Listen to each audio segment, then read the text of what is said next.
Alrighty, how's it going, everyone? Yeah, I realize I'm not really good at staying consistent with posting content, so I figured I'd come on here real quick, give a little bit of my 2 cents and some stuff I've been dealing with and pondering and thinking about. But yeah, if you've been following me for I don't know, at least a few weeks, you can kind of tell that I'm really starting to get into how do you put it? This Christian stuff, if you want to put it like that. I've heard someone say it like that once. But yeah, no, I'm starting to take my faith a lot more seriously. I've had a lot of epiphanies recently that really made me, I don't want to say question what I was doing, but more of like reevaluate what's important, what I should be talking about. Previously, a lot of stuff I was talking about was, just stuff that interests me. Things, like sciencey, historical, political stuff. Obviously fitness. I'm really big into fitness if you follow my content at all. But yeah, all that stuff is well and good, and I still like talking about it. But I've definitely been more talking about my faith more than anything. And when I get interested into something, I kind of go all in, right? And this, stuff I've been studying, stuff I've been looking into, once I start looking into it, I can't unsee it. And I just want to come on here real quick, kind of, I guess, vent a little bit about some of the stuff I've been noticing. But I just want to tell a little story. So about a year ago, roughly about a year ago, I would say I was not very religious, or at the very least, I was not taking it nearly as seriously as I am now. But I had a lot of questions. I wasn't sure what to believe. I wanted to believe in something. I kind of felt like, I had to believe in something. I felt like that atheist was not for me. I just felt like there's obviously something out there. There are other religions that got explanations, but I just didn't know what to believe specifically, right, for me. And growing up, I was what you call a cradle Catholic, where I was born into a Catholic family. Whether or not I was really practicing was a different question, but I was brought up in it. I got my first communion, I went to confirmation, I did catechism, and did all that stuff, right? I was finally confirmed when I was a teenager, but the moment I moved out of the house and got away from my family, got away from that environment, I kind of fell away. I stopped practicing. I even stopped believing for a little bit. I got married to someone that, not necessarily her fault, she was not really raised in that environment either, so we didn't really help each other in that regard. And then obviously when I went through my divorce, that was kind of like the final straw for me of what I've noticed why people walk away from the church is essentially they feel like they've committed a sin so grievous that if they were to continue believing in their faith, then they would essentially have to admit that, their sin is really great, and maybe they're even going to, hell for it. But, with me specifically, that was kind of a little bit of the reason why I walked away. I'm not the only one, I feel, that's experienced this. When you go through a divorce, the church takes that very seriously. That's a really big sin. And it's easier to walk away and be like, well, I don't believe in it, than to admit that you messed up.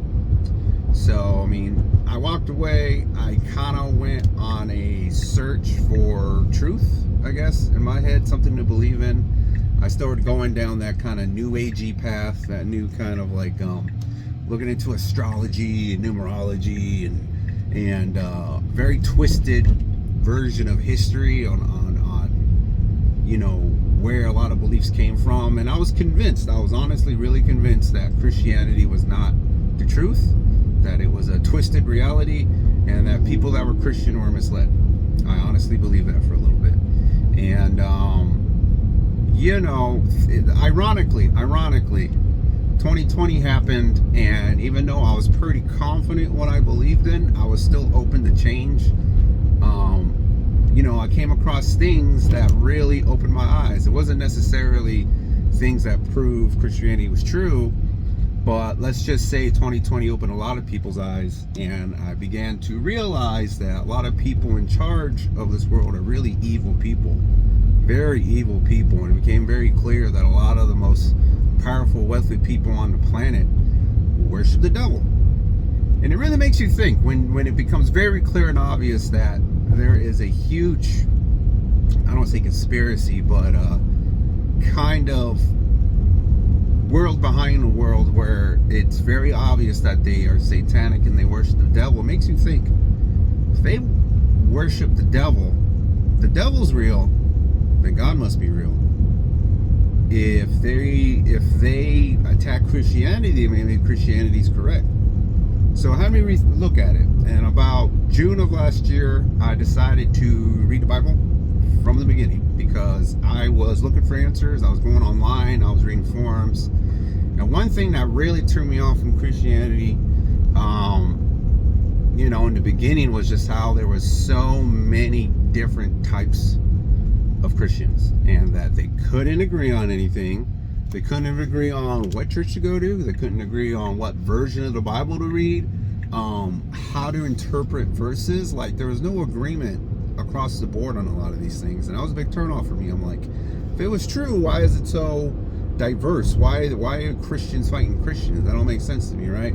To me, originally, that was a sign that there was something wrong with Christianity. At least modern take on Christianity. All right, so I decided to actually not pick up a literal Bible, but get the Bible app and actually go through it myself and try to figure out, do I actually believe in this? And if I'm being real honest, a part of me only picked it up to try to prove the Bible wrong. I'm gonna be real honest. Like, I picked it up thinking, you know what? Let me read it. Let me pick it apart. Let me use my logic. Let me use, I was arrogant. I felt like I could prove the Bible wrong with reasoning, because a lot of stuff I looked into prior to that, these past few years, that really, took a lot of shots at the Bible and stuff, and that I read a lot of things. The Bible is corrupt, it's been changed, you can't trust it. But the moment I started reading it, I came across a lot of things I never read before in the Bible. A lot of the Bible I had known was what I had just heard in Mass when I was younger, which is a lot of New Testament stuff. Never really read the Old Testament. And the moment I started going through the Old Testament, it was very different than what I anticipated. Very different. And at the very beginning, it kind of confirmed what I thought, because there's a lot of verses, there's a lot of stories in the Old Testament where God's being very harsh. What I mean by harsh is he was very, I won't say brutal, but very, very judge. He came down very hard in a lot of those scenarios. Like the flood, he flooded the entire earth. Exodus, he tested the people in the desert. Just a lot of stories where I'm just like, wow, I thought God was loving. He seems to be very, very harsh. Like, you disobey him and he comes down on you hard, right? But the more I read it, the more it became clear to me of that, God is loving, but you can't apply what you think love is to what God's form of love is. All right, we have a very earthly love, a very fleeting kind of love. It's really based on our own personal emotions. And our emotions are like the seasons. They change. One moment we're hot, one moment we're cold.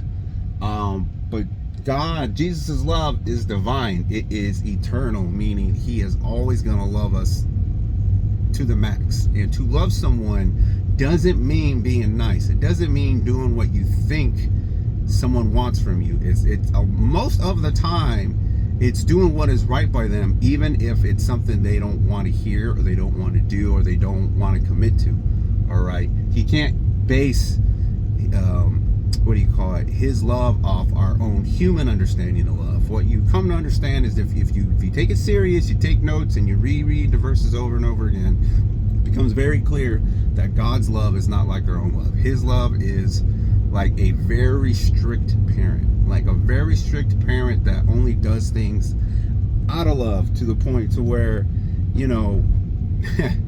people don't want to hear it, but he makes it very clear that he will do anything for us as long as we obey and listen to him. And throughout the Bible, there's so many stories of people just not listening to him, applying their own logic, applying their own morality, thinking that they understand life and creation better than the creator. All right, it's a form of hubris, it's a form of vanity, it's a form of arrogance. That the reason I'm bringing this up is now that I'm beginning to take it more serious, now that I'm approaching it from a more humble angle of, I don't know what I'm talking about most of the time. I don't, like, and it took a lot for me to swallow my pride and admit that, not just to myself but to other people, when I started talking about the Bible. Since then, I've gone to church a lot.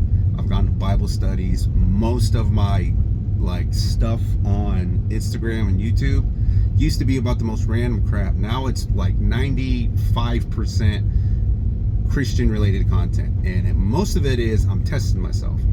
If there's one thing I can say proudly, is that I'm willing to test myself. I'm willing to put what I believe on a line and see if what I believe is true. That's probably one of the greatest gifts God has given me, is be able to test what I believe.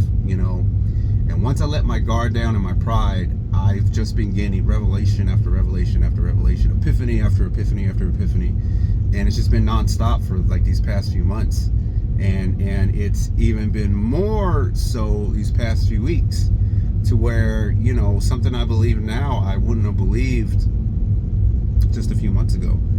And the reason I'm saying that is because as like I said, I'm going through like my Instagram feed, my YouTube feed, all that stuff. It's very Christian oriented now.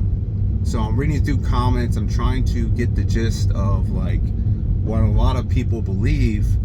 And one of my big goals right now is trying to find out what kind of church to settle on. All right, because if you want to think logically, there's all these different type of denominations of churches, all these different ways of interpreting the Bible, and if we're gonna be honest with ourselves, they all can't be right.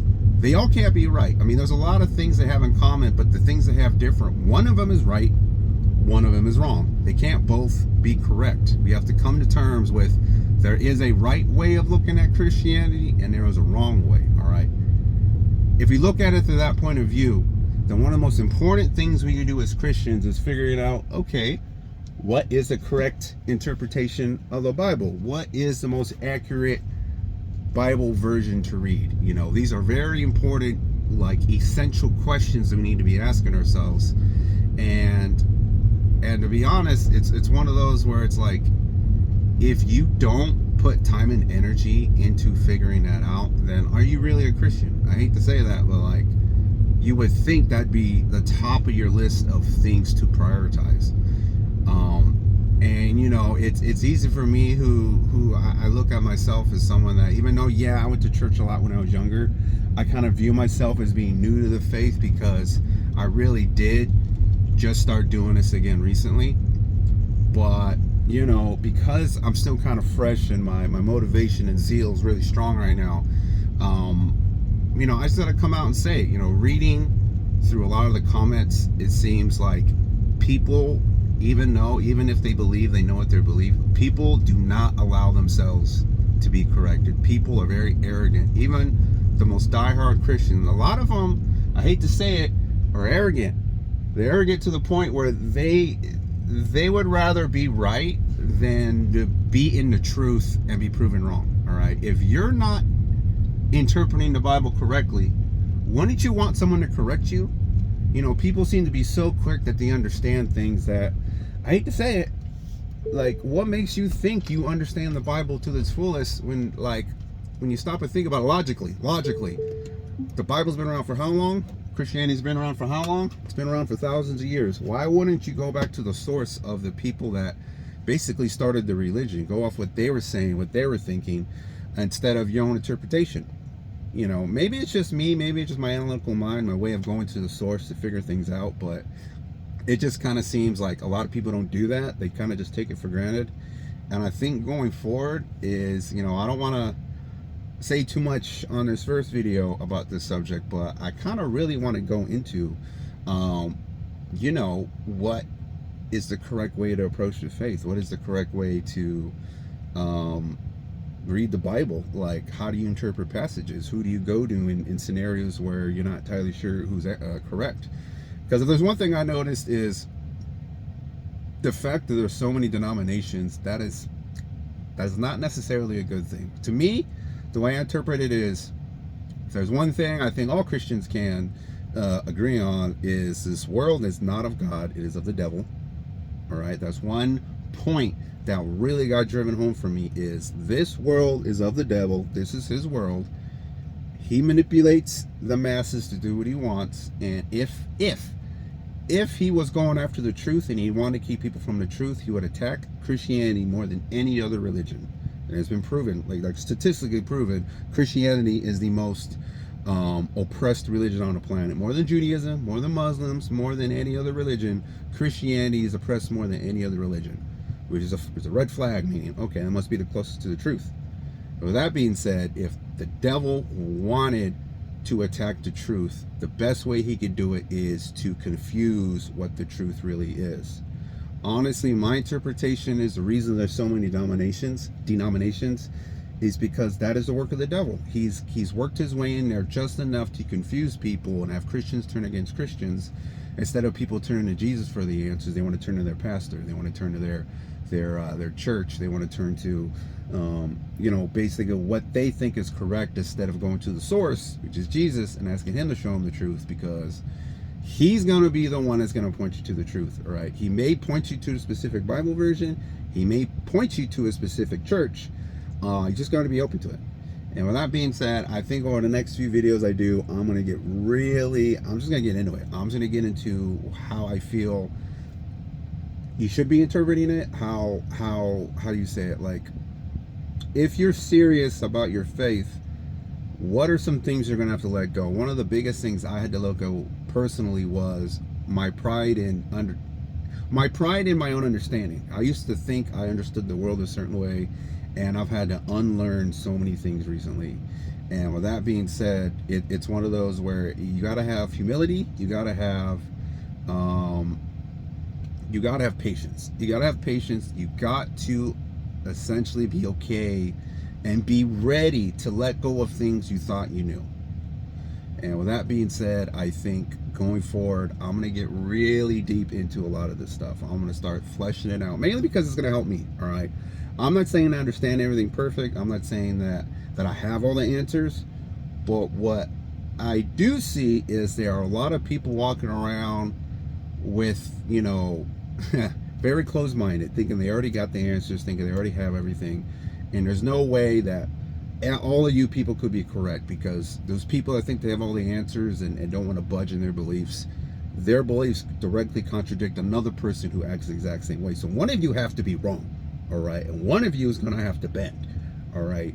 And with that being said, I'm just going to start a series on it, make it easier for me, flesh it out. We have discussions in the comments about, some of the things I bring up. But going forward, I feel like in order to really approach this and take it seriously, it needs to be a discussion. It needs to happen in a public forum. Online is the best way to do it nowadays. And I think I'm going to be posting more videos like this, and I hope we can start a conversation.